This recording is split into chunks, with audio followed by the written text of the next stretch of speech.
Me llamo Bond. James Bond.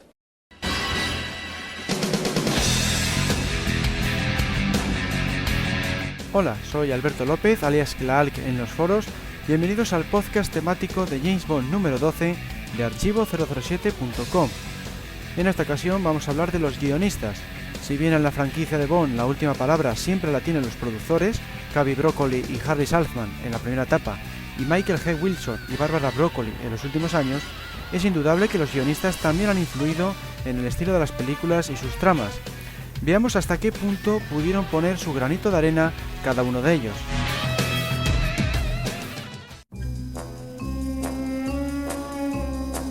Fueron 4 los guionistas que escribieron la primera película, Doctor No, estrenada en 1962. Wolf Mankiewicz, Richard Maybaum, Berkeley Mather y Johanna Harwood. Wolf Mankiewicz, escritor inglés de guiones, novelas y teatro, era amigo de Cubby Broccoli y fue él quien le presentó a Harry Saltzman cuando Cubby mostró su interés en adquirir los derechos de las novelas de James Bond. Richard Maybaum era un dramaturgo, aparte de guionista y productor de cine norteamericano, que ya había trabajado con Cubby cuando éste producía películas bélicas en Inglaterra, años antes de la llegada de 007. Berkeley Mather era un guionista galés especializado en series de televisión, que había trabajado, por ejemplo, en Los Vengadores y que más tarde participaría también en otra popular serie de los 60, Yo Espía. Johanna Harwood, la ayudante de Terence Young, el director, se encargó de que la adaptación de la novela fuera lo más correcta posible. El primer intento fue completamente fallido. Cubby Broccoli se quejó de que apenas aprovechaban la novela de Ian Fleming para obtener la historia. Entre los muchos desvaríos presentes en esta versión estaba el cambio del villano. Convirtieron al Doctor No en un mono que hacía de mascota del verdadero antagonista. Wolf Mankiewicz, previendo que aquello acabaría en desastre, pidió que su nombre no apareciera en los créditos, como así fue. Cubby, por su parte, pidió al director Terence Young, que también era guionista, que hiciera una revisión completa del escrito cuando apenas quedaban 10 días para que diera comienzo el rodaje. Gracias a los cambios que introdujo junto a su ayudante, Johanna Harwood, dieron con un guión que satisfizo tanto a Cubby como al otro productor, Harry Saltzman. No obstante, hubo unas cuantas ideas descartadas, como en cualquier película. Por ejemplo, se tenía previsto que el personaje de Sylvia Trench fuera a aparecer en 6 entregas de la serie, convirtiéndose en protagonista de la sexta. Volvió en Desde Rusia con Amor, pero luego se desechó la idea. También se llegó a pensar en incluir a Honey Rider, interpretada por Ursula Andress, en Vive y Deja Morir en 1973, otra propuesta que finalmente se descartó. Entre las escenas eliminadas había una en la que Honey era asediada por cangrejos cuando se encontraba presa en la guarida del Doctor No. Dado que los animales llegaron casi muertos de su viaje en avión, no se pudo completar la secuencia. Otra escena descartada mostraba a Bond disparando al profesor Dent después de que éste disparara primero. De esta forma, 007 no le mataba a sangre fría, sino que lo hacía en defensa propia, algo que no le convencía al director Terence Young, por lo que optó por la versión más cruel. Ello le produjo serios problemas con la censura de la época, pero finalmente se pudo incluir la secuencia en el producto final. Por último, cabría destacar otra secuencia en la que el Doctor No obliga a Bond a llamar por radio a Felix Leiter para que le dijera que no había encontrado nada de interés en Craft Key. En compensación, el Doctor No les proporcionaría a Bond y a Honey una muerte menos dolorosa.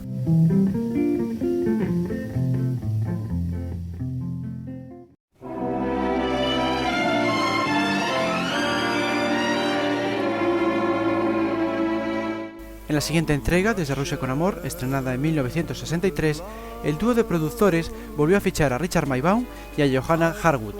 Sin embargo, esta vez Maybaum fue el único que se encargó del guión, mientras que Johanna le ayudó con la adaptación de la novela. El proyecto resultó ser mucho más complicado que Doctor No, dado que a la compleja trama presente en la novela había que añadir la participación de Spectra para que la película fuera apolítica. Por esta razón, en el filme es Spectra y no los rusos quien se encarga de engañar a 007 con la trampa de la Lector. Solo la habilidad de Terence Young a la hora de montar las escenas consiguió que la historia fuera mucho más fácil de seguir. Y es que, tal y como lo había escrito Maybaum, primeramente se mostraba a Rosa Clef llegando a la isla donde se ficha a Red Grant. Luego se veía la entrevista con Tatiana Romanova para pasar después a la partida de ajedrez de Kronstein y la reunión con Blofeld. En la película terminada todo queda más claro, ya que se muestra primero la partida de ajedrez de Kronstein, luego la reunión con Blofeld, después la visita de Rosa Clef a la isla donde está Red Grant y por último la entrevista con Tatiana. Se puede decir pues que tanto en Doctor No como en Desde Rusia con Amor, Terence Young hizo un trabajo excepcional en lo que a guión se refiere.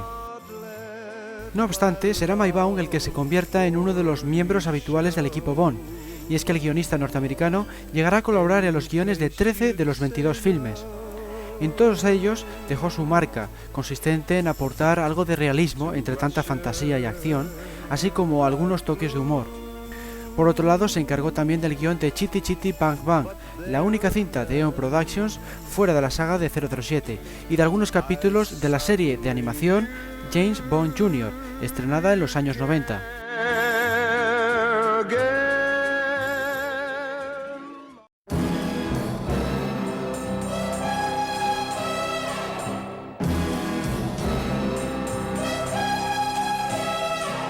En 1964 se estrenó Goldfinger.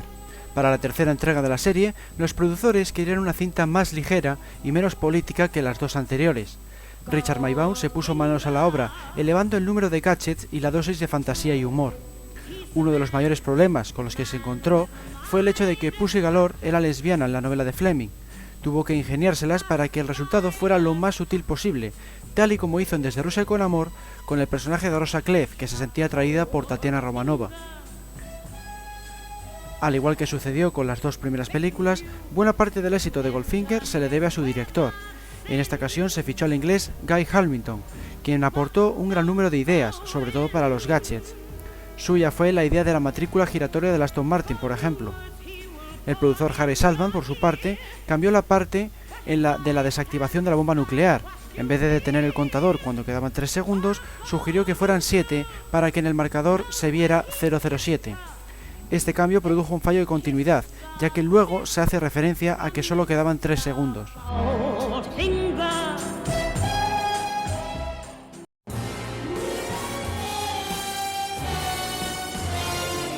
En cuanto a Operación Trueno, el filme que a día de hoy sigue estando considerado el que mayor número de entradas vendió en la taquilla mundial, Maibaum contó con la colaboración de John Hopkins, un guionista de series de televisión. Una de sus aportaciones reside en la creación del personaje de la villana Fianna Volpe, inexistente en la novela. Sí aparecía, sin embargo, una agente doble llamada Fatima Blas, que acabó apareciendo en el remake no oficial Nunca digas nunca jamás. Por otro lado, la razón por la que se contrató a actores italianos reside en que Maibaum había pensado en un principio que Emilio Largo fuera miembro de una banda mafiosa italiana en vez de Spectra. Entre otros descartes está, por ejemplo, la frase "las cosas que hago por Inglaterra". Bond la menciona mientras Fiona le desnuda en el baño, una secuencia que fue eliminada de la película, pero que curiosamente se pudo ver en el tráiler.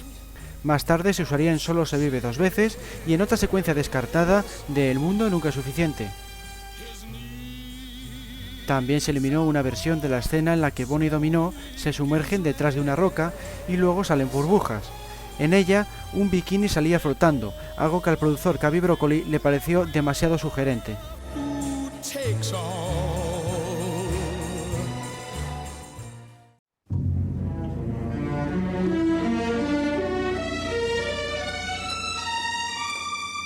Solo se vive dos veces, estrenada en 1967, fue la quinta entrega de la serie y la primera en la que no participó Richard Maibaum. Los productores le encargaron el guión a Roald Dahl, un novelista que nunca antes había firmado un guión de cine. Su especialidad eran los cuentos infantiles, como Charlie la fábrica de chocolate o Matilda, y las novelas de ciencia ficción. Precisamente la ciencia ficción fue el ingrediente con que impregnó al filme, algo que no agradó demasiado ni al público ni a la crítica. La taquilla bajó desde los 141 millones de dólares obtenidos por Operación Trueno hasta los 111. Roald Dahl declaró en una entrevista de Playboy que adaptó su guión a la fórmula ya establecida en la franquicia y que no se lo tomó seriamente. No obstante, los productores debieron quedar satisfechos con los resultados de Solo se vive dos veces, porque al año siguiente le contratarían para que escribiera el guión de Chitty Chitty Bang Bang, una cinta infantil sobre un coche volador. También colaboraron Maibaum, ayudando en los diálogos, y el director del filme, Ken Hughes, especialista en guiones de series televisivas. También participaron varios actores conocidos por la saga Bond, como Desmond Llewellyn, alias Q, o Gert Frobbe, alias Goldfinger.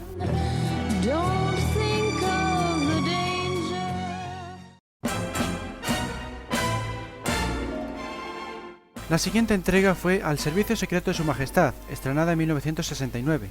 Tanto los productores como el director, Peter Hunt, tenían claro que querían ser fieles a la novela de Fleming. De esta forma dejarían de lado la fantasía propia de las últimas entregas para retomar la senda del realismo. Richard Maybaum volvió a su puesto habitual. El guionista inglés Simon Raven, especialista en series de televisión, le ayudó con los diálogos. Se barajaron varias ideas para justificar el cambio de actor de Sean Connery a George Lazenby. Una de ellas tenía que ver con una operación de cirugía estética. Finalmente no se hizo ninguna variación, algo que choca con lo visto en la anterior película, Solo se vive dos veces, ya que Blofeld no reconoce a Bond cuando éste se hace pasar por genealogista. Quizá este detalle, junto a otros como la ausencia de gadgets y el menor nivel de espectacularidad, fueron los que provocaron su fracaso en taquilla.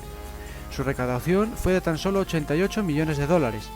Sin embargo, con el paso del tiempo ha recibido una valoración más positiva por parte de los fans, pues es una de las adaptaciones más fieles al Bond literario. Entre las escenas eliminadas se encuentra una en la que un esbirro de Blofeld descubre que Bond se va a hacer pasar por genealogista. Justo después, Bond le persigue por los tejados de la ciudad. A pesar de este y otros recortes del metraje, Al servicio secreto de su majestad es la segunda película más larga de la saga, con una duración de 140 minutos. En el primer puesto está Casino Royale, con sus 144 minutos. Esta longitud también pudo influir en la recaudación en taquilla, ya que impedía a los propietarios de los cines poner el mismo número de sesiones al día que el resto de entregas.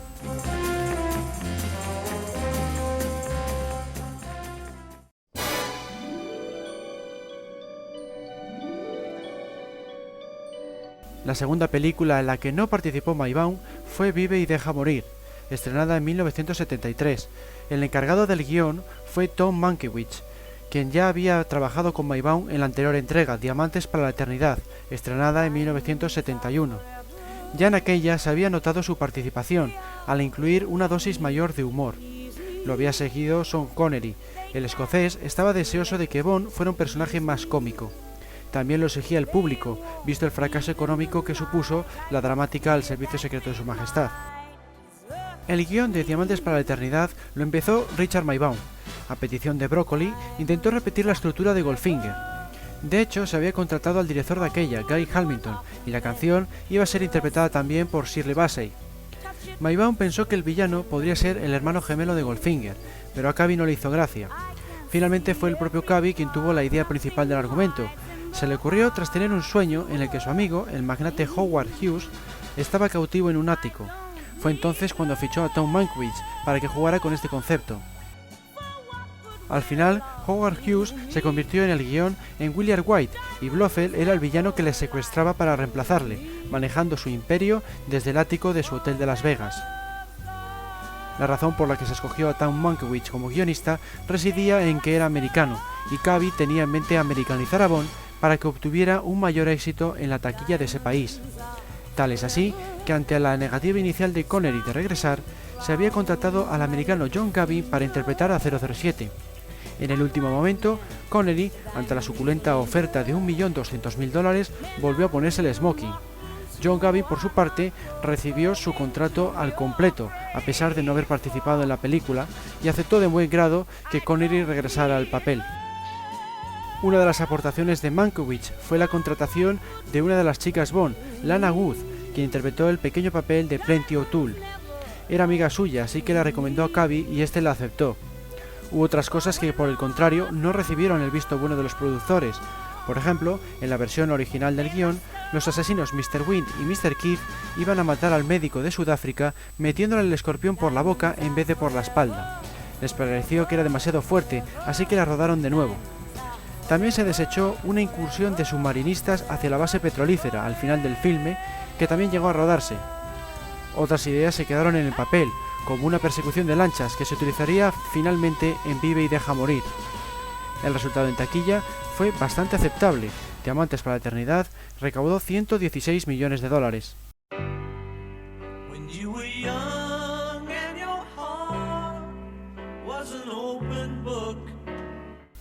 Mankiewicz fue fichado de nuevo para que escribiera el guión de Vive y deja morir. Respecto a la novela de Fleming, quería intercambiar el color de piel de las chicas, de modo que Solitaire fuera negra y Rosie blanca, pero el estudio no lo permitió en el último momento. Estaban nerviosos porque se trataba del estreno de Roger Moore, por lo que no querían más modificaciones. De hecho, habían solicitado que James Bond fuera interpretado por un actor americano, pero Cubby Broccoli no lo aceptó. Por otro lado, Mankiewicz tuvo que tener sumo cuidado a la hora de representar a los villanos de la cinta, ya que todos eran de color y en aquella época, a principios de los 70, las series de televisión estaban protagonizadas por personajes de raza negra. Cumplió con su objetivo, dado que Vive y Deja Morir recaudó 161 millones de dólares en la taquilla mundial. Otro cometido que el guionista cumplió con creces fue la adaptación de Bond al estilo de Roger Moore. Aparte de aumentar la dosis de humor, hizo que fuera bastante más suave que Connery. De esta forma, dejó las bases para el Bond de Moore sobre las que partirían las siguientes entregas, para satisfacción del público, pero desagrado de la crítica, que echaba de menos las sorpresas y la seriedad de las primeras entregas de la serie. Entre las escenas descartadas está un teaser inicial en el que James Bond tenía que reunirse con un hombre mayor en un jardín por la noche. En un momento dado, les asedian agentes enemigos y tratan de huir. Bond ayuda al contacto a pasar un muro de gran altura que rodea el jardín, dándose cuenta demasiado tarde de que el jardín estaba situado en lo alto de un edificio, por lo que el hombre fallece en la caída. Otra secuencia que tampoco llegó a rodarse mostraba a Quarrel Jr. enseñando a Bond cómo utilizar las balas para cazar tiburones, con las que finalmente mataría a Kananga. En otra parte, Quarrel menciona a su padre, quien había ayudado a Bond en la película Doctor No.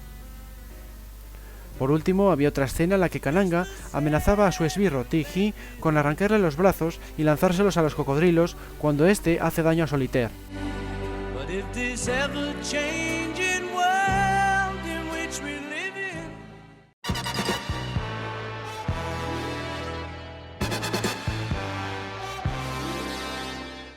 Debido al éxito de Vive y Deja Morir, Tom Mankiewicz volvió a ser fichado para que escribiera el guión del Hombre de la Pistola de Oro, estrenada en 1974, junto a Richard Maybaum. Esta vez el fracaso fue rotundo. La recaudación rondó tan solo los 90 millones y obtuvo una acogida fría en Estados Unidos. Uno de los problemas pudo estar en el aumento excesivo de la dosis de humor. Por ejemplo, convirtieron a la agente Mary Goodnight en un personaje cómico y patoso, cuando las novelas de Fleming era una eficaz colaboradora de Bond. Además, no incluyeron los habituales gadgets, salvo en el caso del villano, que empleaba una pistola formada por varias piezas y un coche volador. Tampoco queda claro el porqué del regreso del sheriff J.W. Piper, uno de los personajes más patéticos de toda la franquicia, al que metieron con calzador en la trama. En uno de los primeros guiones se tenía pensado viajar a Irán, pero se descartó la localización cuando declararon la guerra a Israel. También se eliminaron algunas ideas de Maybaum, como que Q entregara a Bond una cámara de fotos modificada con un gadget en un aeropuerto de Hong Kong. También se hicieron muchos recortes en el enfrentamiento final entre Bond y Scaramanga. Por ejemplo, se iban a lanzar botellas explosivas en la playa, como puede verse en el teaser trailer que se emitió en los cines.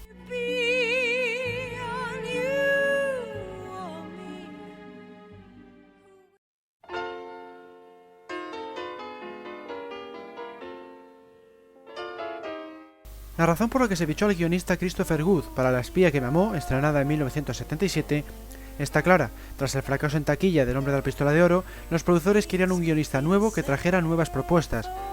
Por ejemplo, se le ocurrió crear a una aliada a la altura de Bond en todas las facetas, algo que hasta la fecha no había ocurrido. Siempre se había mostrado a las chicas Bond como damiselas en apuros. Es en La espía que me amó cuando la franquicia deja a un lado al machismo. Ese es probablemente el mayor acierto de Christopher Good, junto al hecho de encontrar el equilibrio perfecto entre humor y acción. Tal es así que muchos consideran La espía que me amó como la mejor entrega de Roger Moore. Lástima que Moonraker no consiguiera un resultado tan bueno. Curiosamente, antes de contratar a Wood, se contó con la colaboración de 12 guionistas, lo que dio lugar a un total de 15 borradores de guión. Entre ellos estaban Tom Mankiewicz, el guionista de las 3 anteriores entregas, y Guy Hamilton, el director de aquellas. Entre las ideas que se barajaron estaba la de traer de vuelta a la organización Spectra y su líder Blofeld, pero ante la amenaza de demanda del productor Kevin McClory, poseedor de los derechos de la novela Operación Trueno y sus personajes, Cubby Broccoli decidió inventar nuevos enemigos. También rechazó la idea de Richard Maybaum de volver a traer a Tatiana Romanova, la chica Bond de Desde Rusia con Amor. También se descartó una persecución por el desierto. Cuando Tiburón se hace con el microfilm en el Cairo y huye en una furgoneta, Bond y Anya lo iban a perseguir por medio de un coche deportivo. Por el camino eran asediados por unos bandidos del desierto.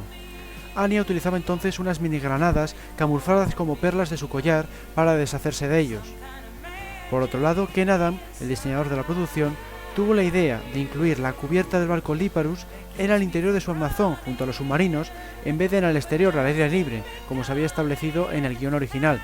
De esta forma toda la acción se concentraba en la misma sección del enorme petrolero, no era necesario filmar nada en un petrolero real. El teaser inicial de la película tampoco iba a ser en un principio tal y como le conocemos. El guionista Christopher Good había pensado en mostrar a Bond tirándose en paracaídas sobre una lancha motora en un lago. Luego 007 disparaba un garfio que se enganchaba al bote y empezaba a practicar esquí acuático.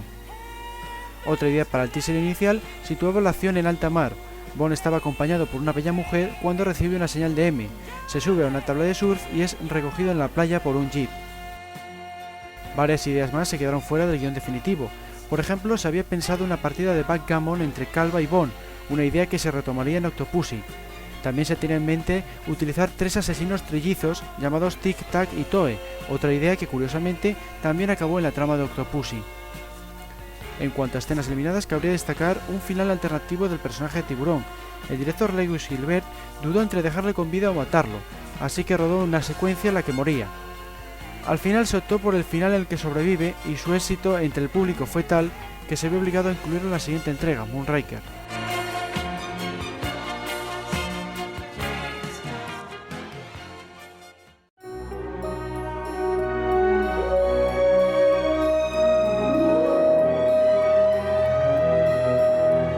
La tercera y última película en la que no participó Richard Maybaum entre el 62 y el 89 fue Moonraker, estrenada en 1979. El encargado fue el guionista con quien colaboró en La espía que me amó, Christopher Good. No es de extrañar, por tanto, que las tramas de ambas películas sean tan similares.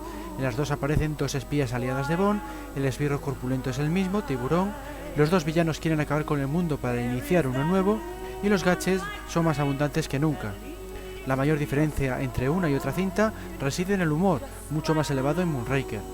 Casi cada escena tiene su gag, lo que convierte al filme prácticamente en una comedia de acción. No obstante, obtuvo un éxito sin precedentes en la serie, superando la recaudación de todas las anteriores hasta la fecha. Es más, no fue superada hasta la llegada de GoldenEye en 1995. Curiosamente, Tom Mankiewicz, el guionista de Diamantes para la Eternidad, Vive y deja morir y El hombre de la pistola de oro, llegó a escribir un guión para Moonraker, pero al final no se empleó. Eso sí, muchas de sus ideas fueron utilizadas para las películas siguientes. Por ejemplo, el teaser inicial de Octopussy, en el que Bond vuela en un minijet llamado Acrostat, procede de ese guión, al igual que la persecución de la Torre Eiffel de Panorama para matar. También se descartaron Nepal y la India como localizaciones. Esta última fue usada en Octopussy. Entre otros descartes están unas cuantas tomas del teaser inicial en el que se mostraba a Tiburón en el interior del circo sobre el que cae tras un enfrentamiento aéreo con 007. Esta pequeña secuencia en la que se veía a los trapecistas llegó a ser rodada. También se filmó otra en la que aparecía Hugo Drax, el villano, reunido con los socios que financiaron la base secreta de lanzamiento. Aparecían en la misma sala en la que más tarde encierra a Bond y Holly y que está situada bajo una de las naves Moonraker. Lo que no se filmó fue el cameo que iba a hacer Barbara Bach, la actriz que interpretó a la agente Triple X en la anterior entrega, La espía que me amó. En concreto, iba a ser la mujer que aparece acostada junto a Gogol, el jefe de la KGB.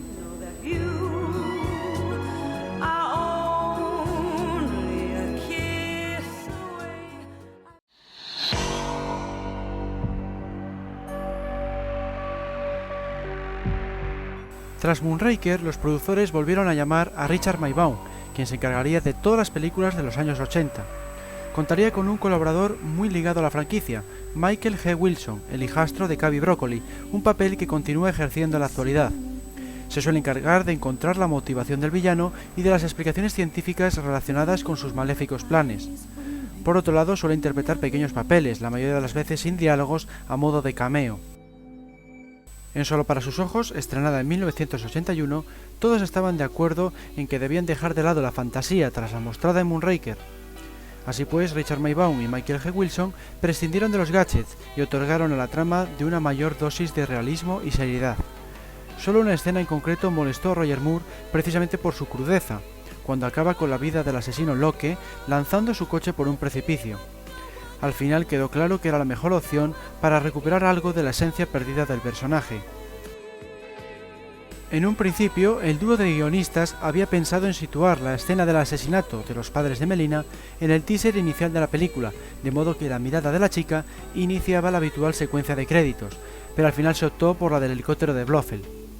Otra idea descartada fue la de rodar en el Partenón, porque el gobierno griego no les concedió el permiso necesario, por lo que tuvieron que adaptar el guión. También se sustituyeron las motos de nieve por motos de motocross en la persecución por las pistas de esquí. En cuanto a la trama de la película, encontraron la inspiración en un accidente internacional ocurrido en 1968, en el que explotó un submarino soviético y se hundió en el Océano Pacífico. Fallecieron 70 tripulantes y la Marina de los Estados Unidos se encargó de localizar el vehículo usando el submarino Global Explorer, en una misión fundada curiosamente por el amigo de Cavi, Howard Hughes.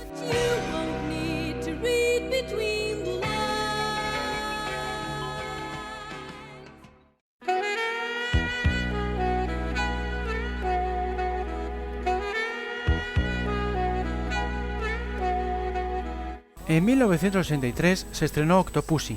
En esta ocasión, Michael G. Wilson y Richard Maybaum contaron con la colaboración de George MacDonald Fraser, guionista de varias películas sobre los Tres Mosqueteros.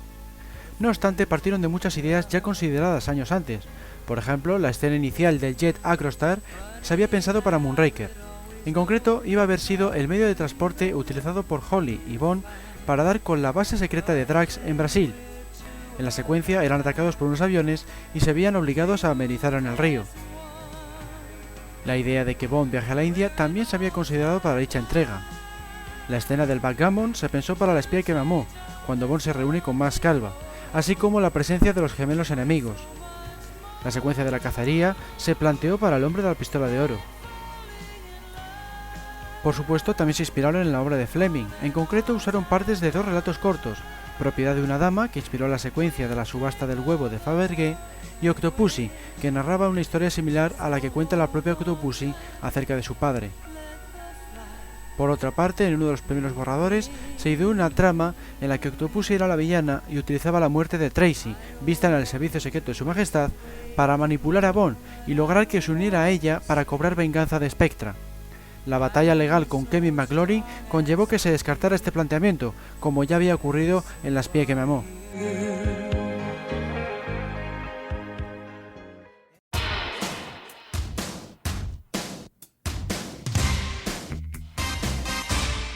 La siguiente entrega fue Panorama para matar, estrenada en 1985.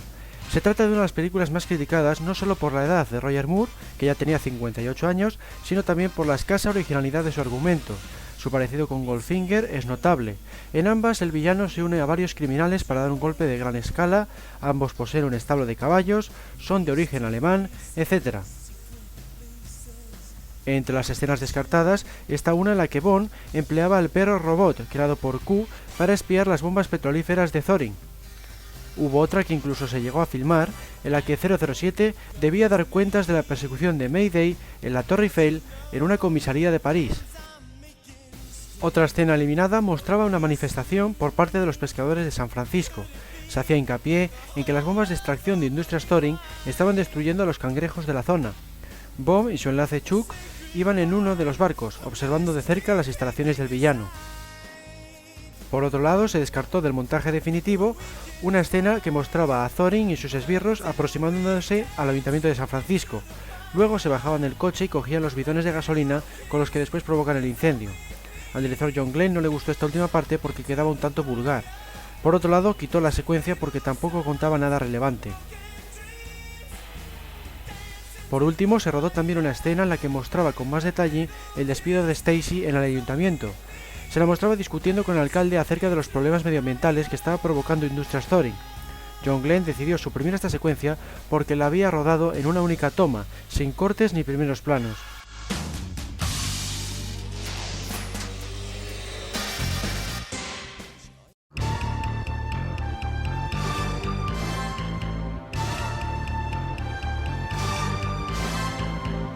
Aprendida la lección, Richard Maybaum y Michael G. Wilson se esforzaron más en la siguiente entrega, Alta Tensión, estrenada en 1987. era la presentación de Timothy Dalton como James Bond, por lo que se debía conseguir una película redonda. Decidieron volver a la esencia del personaje literario de Fleming, algo en lo que Dalton estaba completamente de acuerdo. Se recuperó la seriedad de las primeras entregas sin prescindir por ello de los gadgets y la espectacularidad de las secuencias de acción. El resultado en taquilla les dio la razón, dado que recaudó 191 millones de dólares, una cifra que no se alcanzaba desde Solo para sus ojos en 1981. El guión de alta tensión fue uno de los más modificados durante la preproducción. En uno de los primeros borradores se desarrollaron varias escenas que finalmente se tuvieron que descartar por ser inviables. En el segundo borrador aparecía el general Gogol en vez de Pushkin como jefe de la KGB. Por otro lado, cuando Bond y Kara escapan del apartamento, lo hacían robando un coche aparcado junto al del agente del KGB que les vigilaba. Más tarde, cuando llegan al lago helado, huyen en una goleta con esquís. Otra secuencia que se quedó en uno de estos primeros borradores estaba prevista después de que Bond y Kara huyeran junto a Kamran Shah de la base aérea rusa. El afgano les lleva a un mercado de armas mientras son perseguidos por los carceleros rusos. En una de las escenas, Bond vence a uno de ellos lanzándole a un foso lleno de tinte para telas. En otra, elude a otro perseguidor haciendo explotar el llavero en un almacén de fuegos artificiales chino. La idea de este bazar de contrabando de armas se utilizó finalmente en el teaser inicial del Mañana Nunca Muere, en 1997. También era distinta la secuencia final del filme a bordo del avión Hércules. En los borradores del guión, Bond y Kara no la abandonan en un jeep, sino que realizan un aterrizaje de emergencia en un portaaviones americano. En un principio el capitán no le concedía el permiso para aterrizar, pero más tarde M y Moneypenny confirman la identidad del piloto y se lo permiten. Luego, dado que el avión estaba sobrecargado, supera la longitud de la pista, de modo que Bond y Kara se ven obligados a saltar y agarrarse a una red de carga del barco.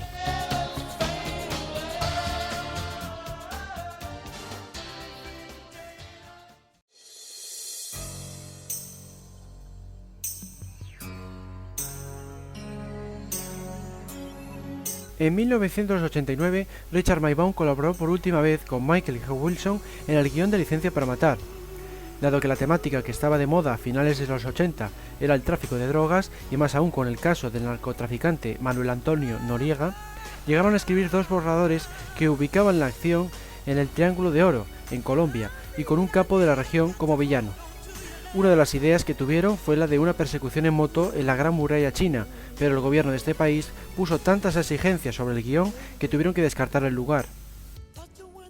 A la hora de desarrollar la trama, Maybaum y Wilson se basaron en la película Yojimbo, estrenada en 1961 y dirigida por el prestigioso director japonés Akira Kurosawa.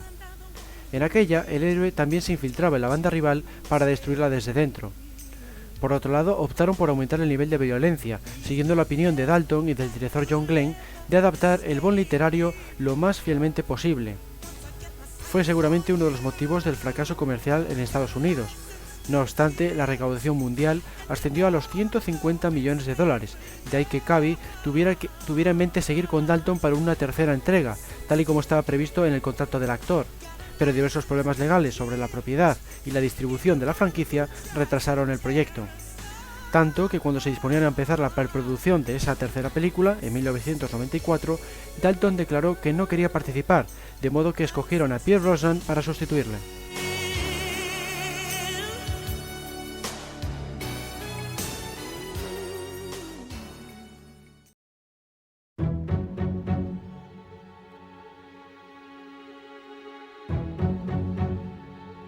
En los 90, Barbara Broccoli, la hija de Cavey, se une al equipo de guionistas y, al igual que Michael, se convierte en productora de la franquicia. En 1995 estrenaron GoldenEye, obteniendo una recaudación superior a todas las anteriores, más de 350 millones de dólares. En un principio, Wilson contrató a Alphonse Ruggiero, guionista de series de televisión, entre ellas Corrupción en Miami, para que le ayudara a desarrollar la trama. El título inicial era Propiedad de una dama, título usado por Fleming para uno de sus relatos cortos, y la localización principal iba a ser Hong Kong.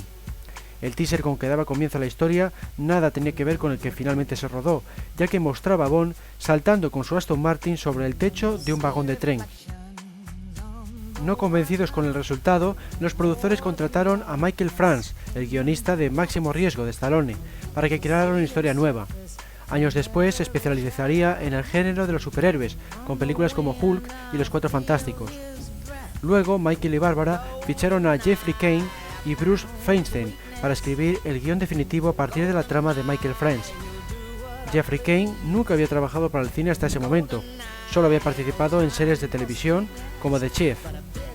Bruce Feinstein, por su parte, tampoco tenía experiencia cinematográfica, solo había trabajado para televisión. El guión, que por primera vez no se basó en ningún paraje de la obra de Fleming, sufrió muchos cambios a raíz del estreno de Mentiras Arriesgadas en 1994, ya que compartía con aquella muchas de sus ideas.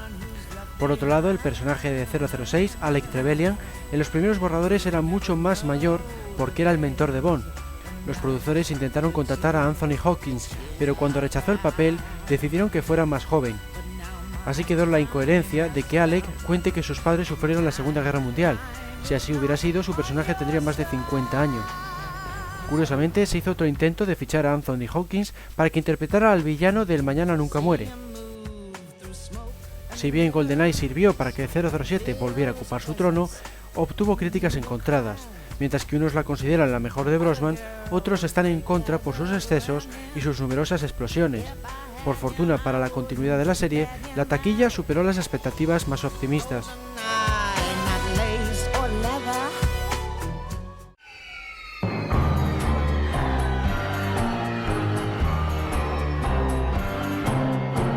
Para la siguiente película, El Mañana Nunca Muere, estrenada en 1997, Barbara y Michael volvieron a llamar únicamente a Bruce Feinstein. El guionista, siguiendo las indicaciones de los productores, trató de homenajear a la saga, dado que se trataba del 35 aniversario.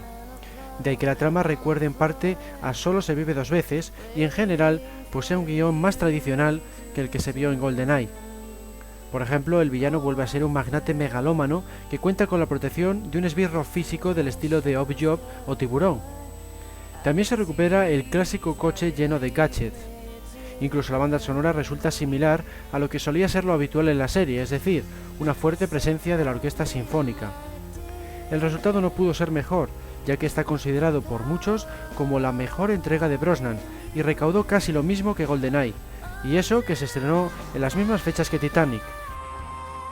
En el primer borrador, Carver era un extremista capaz de cualquier cosa por impedir que Hong Kong pasara del gobierno británico al chino. La idea fue descartada cuando Henry Kissinger, el antiguo secretario de Estado de Estados Unidos, que sirvió como consultor de la producción, les aconsejó que no era buena idea por si sucedía en la realidad, algo que iba a tener lugar pocos meses más tarde. En otro de los primeros borradores, el esbirro Stamper había sufrido un daño cerebral que le hacía sentir placer en vez de dolor y viceversa. Esta idea acabó finalmente en el villano Renard de El Mundo Nunca es Suficiente.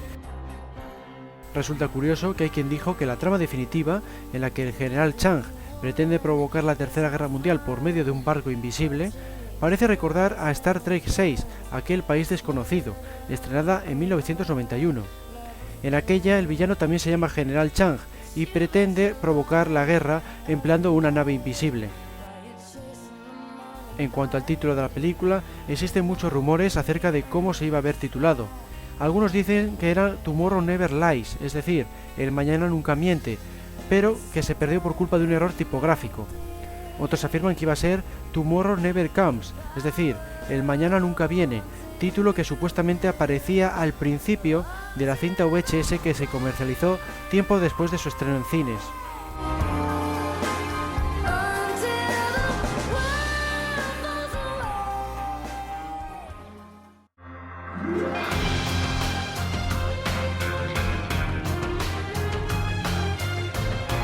Las mayores innovaciones vinieron con El Mundo Nunca es Suficiente, estrenada en 1999, ya que, si bien se volvió a contar con Bruce Feinstein, se fichó a dos nuevos guionistas, Neal Purvis y Robert Wade. Este dúo solo había trabajado hasta ese momento en una película, Plunkett y McLean, una cinta de aventuras ambientada en el siglo XVIII británico. Entre los tres buscaron la humanidad de Bond presente en las novelas y lo mezclaron con la dosis de acción habitual. También se esforzaron por otorgar una personalidad más definida a los villanos. El producto final obtuvo un éxito en taquilla superior al de GoldenEye y El Mañana Nunca Muere, por lo que se estableció un nuevo récord en la saga, y Purvis y Wade volvieron a ser contratados para escribir los guiones de las siguientes entregas a partir de esta, Muere otro día, Casino Royale y Quantum of Solace. En los borradores del guión, el personaje que se convirtió en Christmas Jones era una investigadora de seguros. Fue cambiada por una física nuclear para evitar la confusión con la protagonista femenina y compañera de Brosnan en la película El caso de Thomas Crown. En cuanto a la trama, se inspiró en un documental de Daniel Jerrigan, que había visto Barbara Broccoli. Su título lo dice todo, la épica búsqueda de petróleo, dinero y poder. Lo que no tiene relación con nada existente es el secuestro de M. Si bien apareció en la novela Coronel Sun, escrita por Kinsey Amis, la idea se le ocurrió al director de la cinta, Michael Apted. En el guión se emplearon varias ideas descartadas del de GoldenEye. Por ejemplo, los helicópteros con sierras se iban a haber utilizado en aquella, pero se eliminó antes del rodaje para que la duración de la cinta no fuera excesiva. También se aprovecharon varios diálogos de la conversación entre Bond y Zukoski.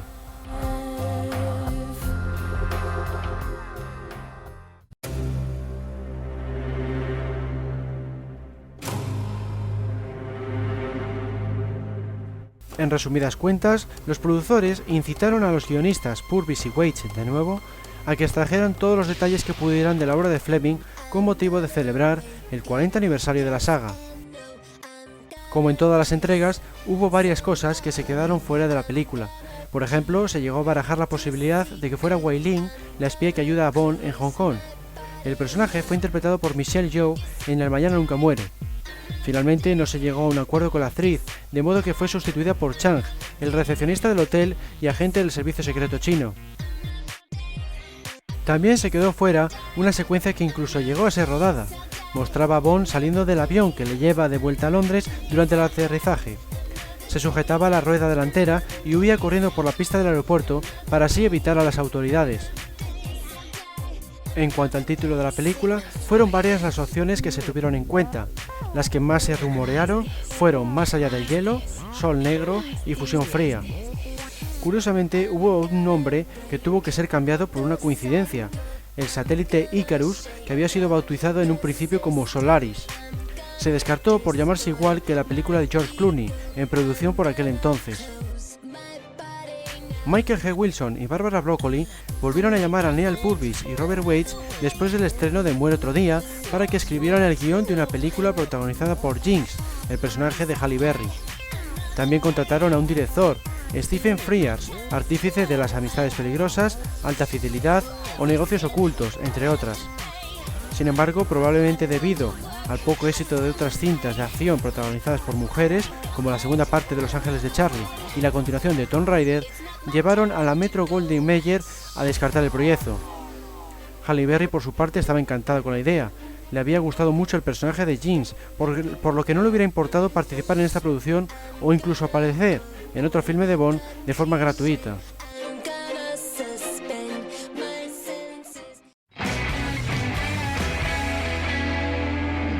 Para tal cometido, además de Purvis y Weitz, ficharon a Paul Haggis, el guionista ganador de un Oscar por su trabajo en Crash.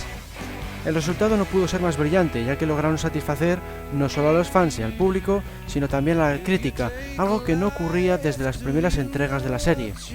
Por si fuera poco, superaron el récord que había logrado Muere otro día, con una recaudación de casi $600 millones. La receta del éxito residía en una vuelta a la seriedad y crudeza de las novelas. Las escenas de acción seguían siendo espectaculares, pero mucho más comedidas que en la etapa de Brosnan. Además, el Bond de Craig era mucho más humano, al cometer fallos de vez en cuando y salir más lastimado que de costumbre.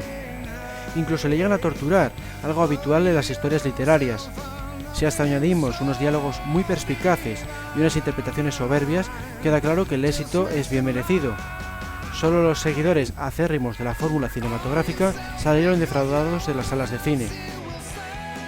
La película es, junto al Servicio Secreto de Su Majestad, la más fiel a la obra de Fleming. Salvo la primera mitad de la cinta, pura invención de los guionistas para adaptar la historia creada en los años 50 a la actualidad, el resto sigue lo visto en la novela, como la partida de cartas, la tortura y el desenlace de Vesper, la aliada de Bond. De ahí que los gadgets sean escasos, incluso inexistentes en el Aston Martin, a excepción de un desfibrilador portátil. Todo resulta mucho más creíble en esta entrega, para regocijo de los críticos y fans del personaje literario y para decepción de los que demandaban el estilo impuesto en la versión cinematográfica. En el montaje final de la cinta se eliminaron 4 secuencias. En una se veía a Bond siendo trasladado a un hospital después de que Mr. White matara al Lechifre. En otra se mostraba a Bond recibiendo a Vesper a su llegada a Montenegro. En otra se ampliaba la secuencia inicial, en blanco y negro, en la que Bond liquida a un tipo en los servicios de un estadio de cricket, ubicado en Pakistán. Finalmente, la cuarta escena mostraba a Gettler, el tipo del parche de Venecia, observando a Bond y a Vesper en la recepción del hotel.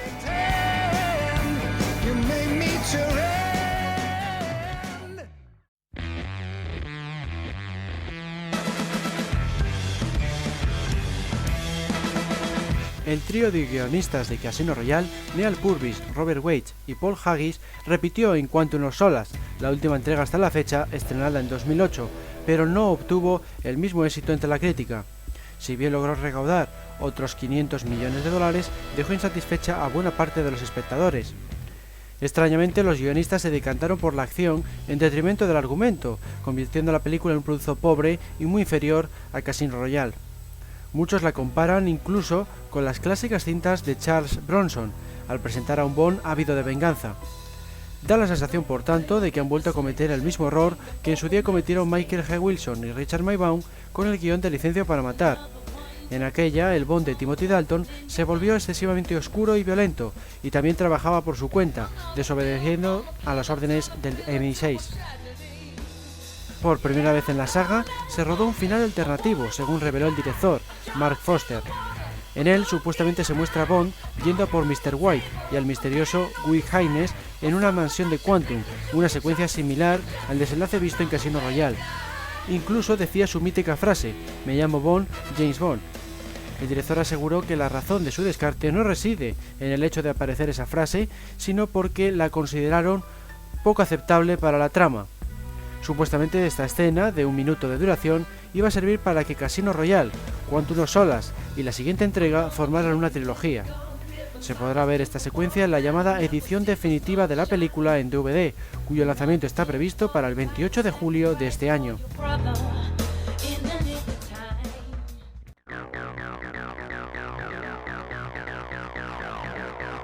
Y así llegamos al final del programa. Espero que os haya resultado tan interesante como los anteriores y que, como siempre, sigáis visitando archivo007.com y su foro, foros007.com. Un saludo a todos y hasta la próxima.